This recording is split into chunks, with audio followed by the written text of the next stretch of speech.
Hello everyone, my dear friends. How are you all? This is Educata and welcome to Educata Accomplished Learning. Now, today we are going to discuss about plane mirror. Okay, so today complete lecture is dedicated to plane mirror. I am going to go in depth, and also we are going to solve some certain numericals also on this topic, plane mirror. Now, any if we are just considering a plane something what plane something which is straight line, which is not at all curved, that something is known as a plane. Okay, means the mirror that we are talking about is a plane mirror. Now what will happen over here? Now let us just look towards the reflection from a plane surface. Suppose that this is the mirror that we are having. Okay, suppose that this is a mirror that we are having. This is a real object. Okay, this is basically a real object. Why real object? Because we can just change the position of the object. We can do anything with the object. We can just touch the object. We can obtain the shape of we can do anything with the object. That's why it is known as a real object.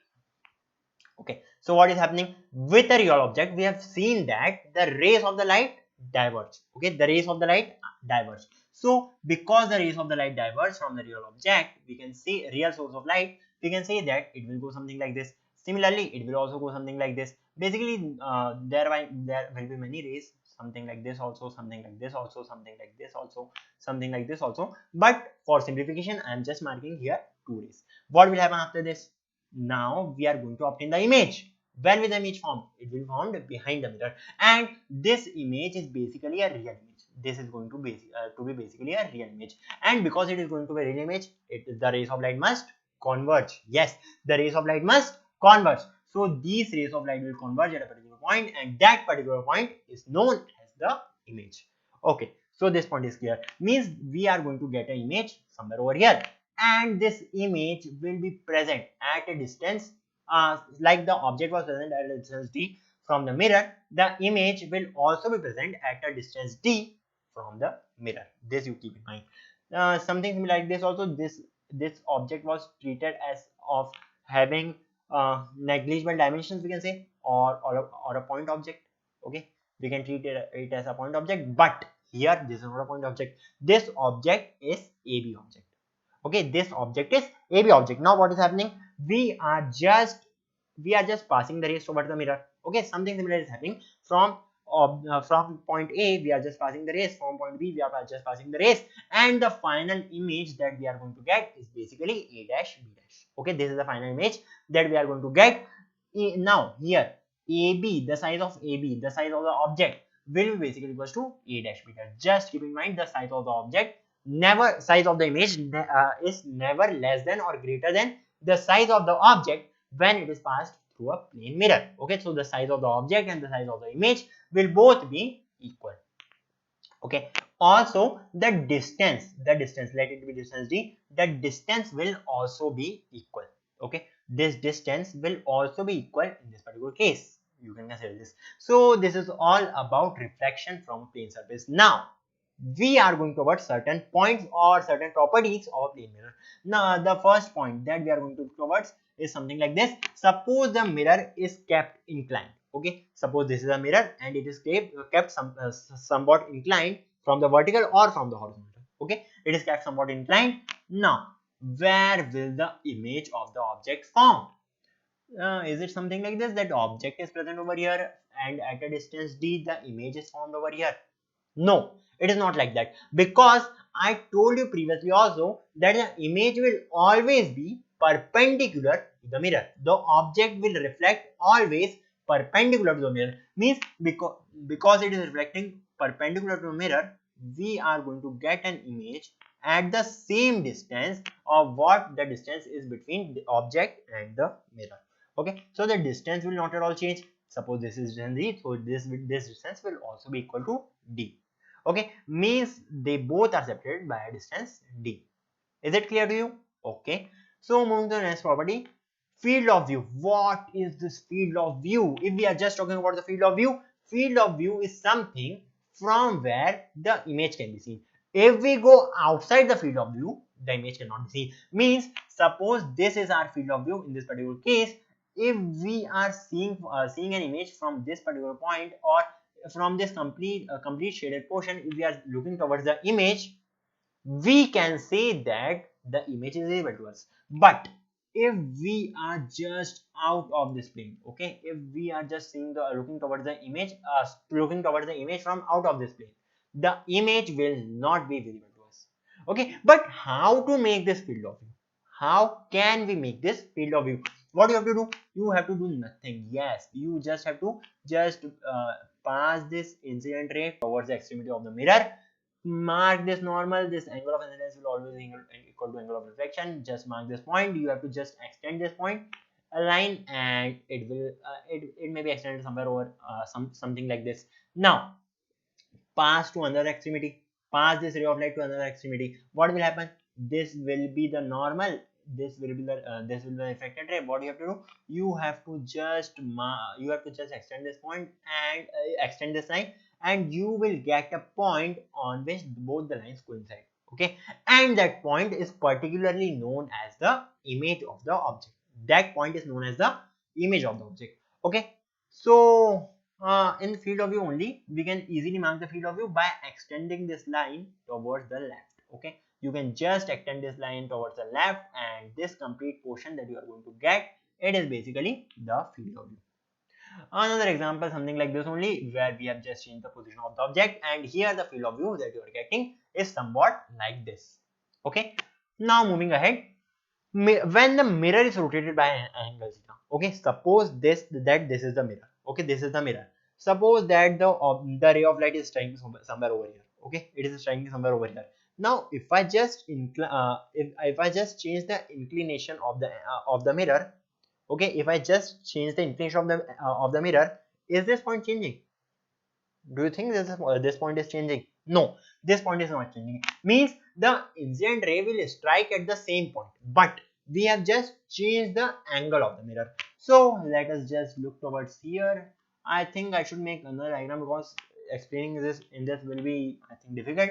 So what I am making, this is the original diagram that we were having when the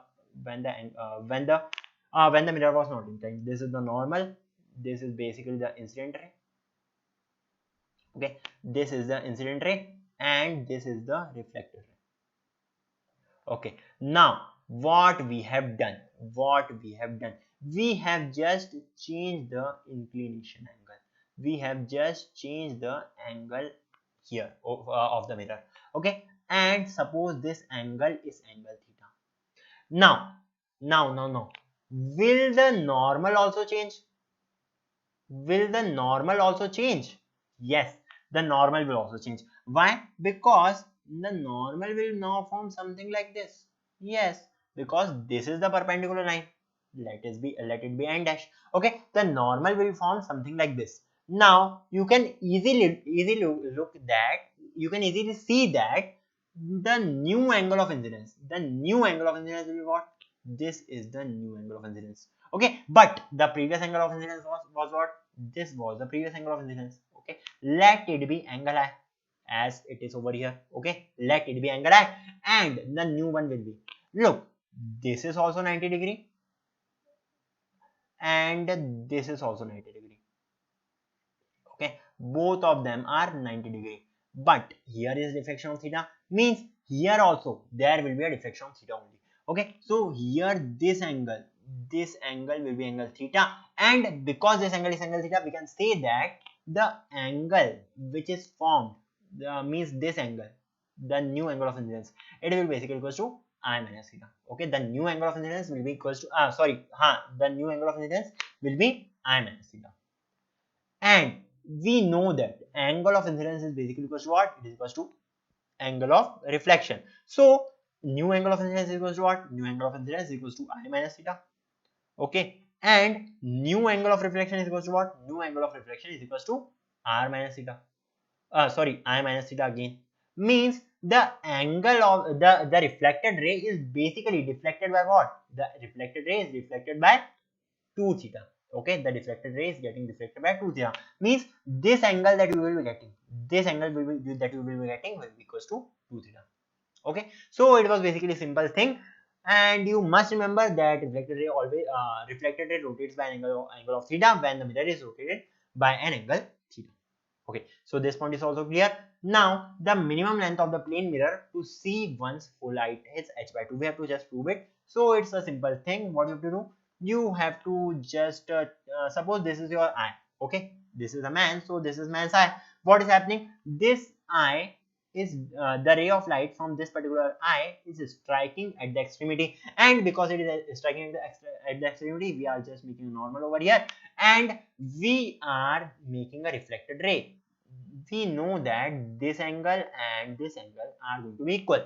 Both these angles are equal basically. Now what we are going to do, see, it was equal to because these angles are equal, can we say that these angles are congruent? How? See, angle of FAB, angle of angle of BFA, angle of BFA is basically equals to what? Is equals to angle of BFC. Can we say that? Yes, we can see that it is equal BFC. Can we say that BF is equals to BF?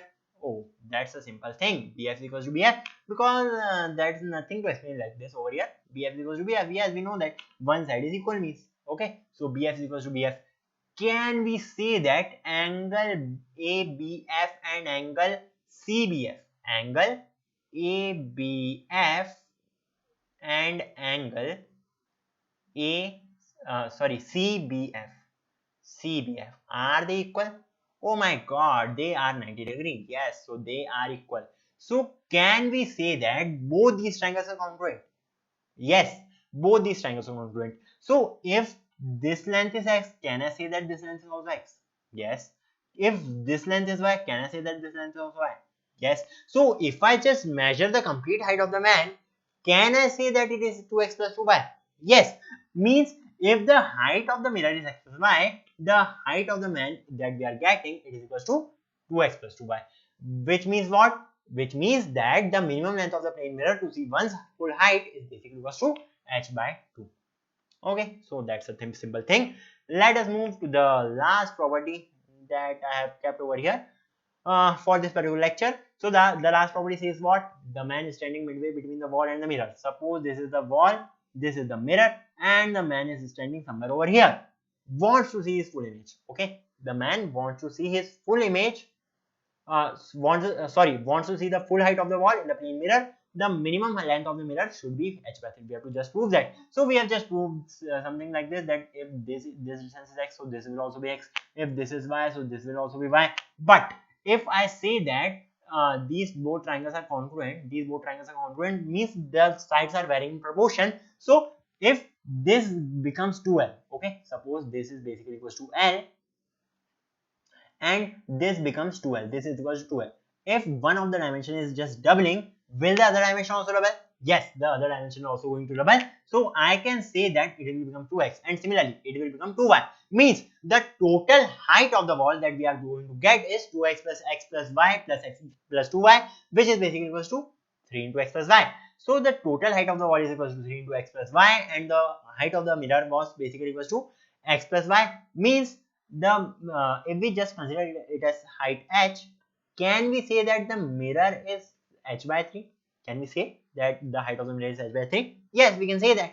Means the minimum length of the mirror should be h by 3 for us to see the wall completely, and the complete height of the wall. Okay, the full height of the wall. Can we say that? Yes. So we have just proved it something like this.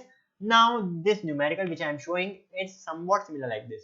Okay, so I am just explaining it, and I will not at all derive it. We know the solution of this numerical. By property we can easily prove it that its answer is 3D, but I will be showing it. Okay, so the point source of light S, this is the point source of light at a distance L in front of the center of the mirror of width D. Okay, this is the mirror which is of width D, hangs vertically on the wall. This is the distance, and suppose here the wall is present, and this is the height of the mirror. It is hanging vertically on the wall, and a man is walking in front of the mirror along the line path.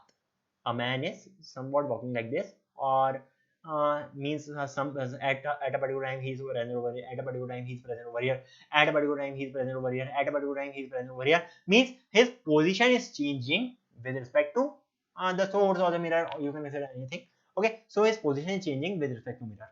Now Suppose that the mirror is at a distance of 2L from this particular man and the source is at a distance of L from this. The greatest distance over which he can see the image of the light source in the mirror.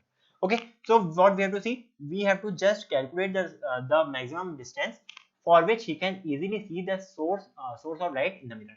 Now we have just done this, that the ray of light will pass over here, then it will get reflected, it will pass something like this. Again from here also it will pass from here, and again it will pass something like this. Suppose that the man is over here, he starts from here. So the path that he will be running through, or he will be walking through, is this particular part, which is equals to 3D, that we have seen. Okay, so we just got the answer that it is equals to 3D. Okay, it is clear to you. Now moving to the last numerical of the day. Now what is given in this numerical? Should I just give it like a homework?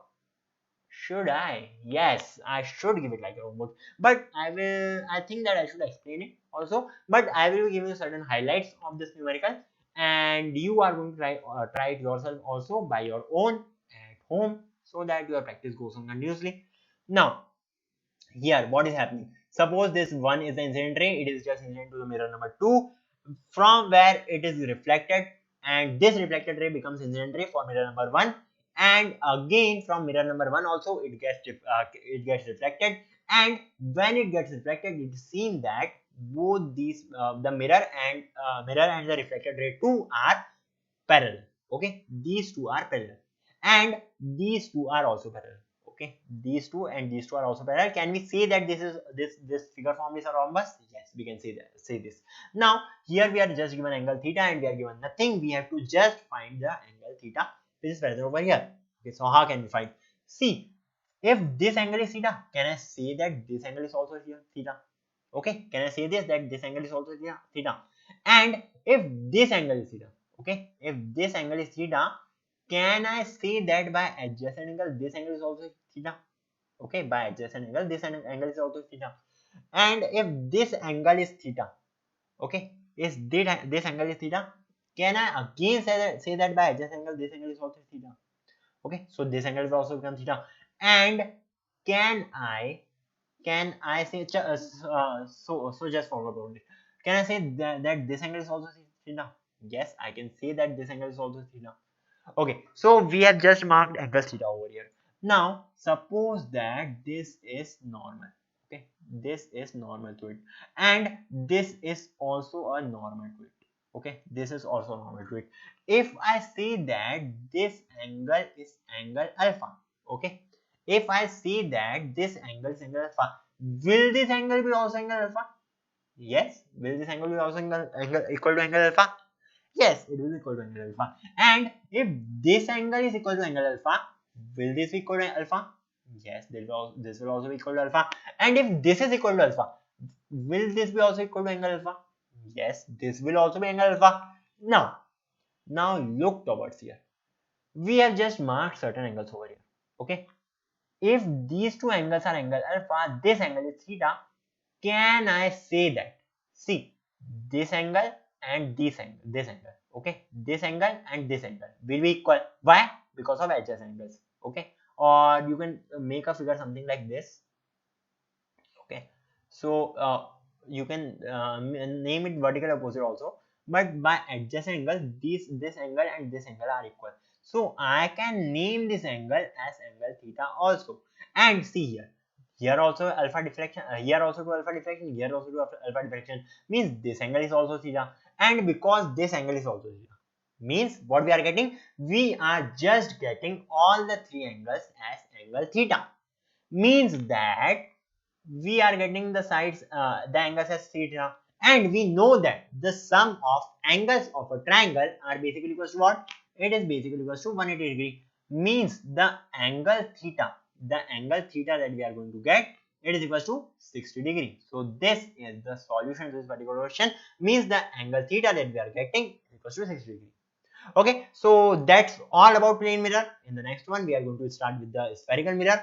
Hope you enjoyed this lecture, and if you have just enjoyed, please like this particular video, share this particular share my videos. Also do subscribe to my channel if you are not subscribed yet, and for more amazing lectures, do just reviews, do just watch it regularly, and that's my guarantee that whole syllabus will be covered by me itself. Means physics, chemistry, and complete maths. All these things will be covered by me, and that too in a very much comprehensive way. Okay, so that's all for today. See ya, take care, and bye bye.